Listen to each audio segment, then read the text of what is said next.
عنوان: جھوٹ بولنے کا انجام قرآن، حدیث اور فقہ حنفی کی روشنی میں۔ جاننے کے لیے ویڈیو کو اینڈ تک ضرور دیکھیں۔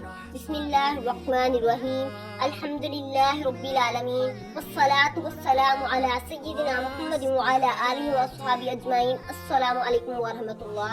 آج کا موضوع ہے جھوٹ بولنے کا انجام۔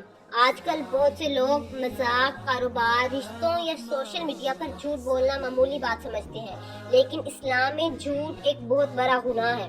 یا ایھا الذین آمنوا اتقوا اللہ وکونوا مع الصادقین، اے ایمان والو، اللہ سے ڈرو، سچوں کے ساتھ ہو جاؤ۔ رسول اللہ صلی اللہ علیہ وسلم نے فرمایا، سچائی نیکی کی طرف لے جاتی ہے، نیکی جنت کی طرف لے جاتی ہے، جھوٹ گناہ کی طرف لے جاتا ہے، گناہ جہنم کی طرف لے جاتا ہے۔ فقہ حنفی کے مطابق بلا ضرورت جھوٹ بولنا حرام ہے۔ مسلمان کو ہر حال میں سچ بولنے اور اپنی زبان کی حفاظت کرنے کا حکم دیا گیا ہے، البتہ شریعت نے چند محدود صورتوں میں جہاں بڑا فساد روکنا مقصود ہو اجازت دی ہے۔ اللہ تعالیٰ ہمیں ہمیشہ سچ بولنے، جھوٹ سے بچنے، اپنی زبان کی حفاظت کرنے کی توفیق عطا فرمائے، آمین یا رب العالمین۔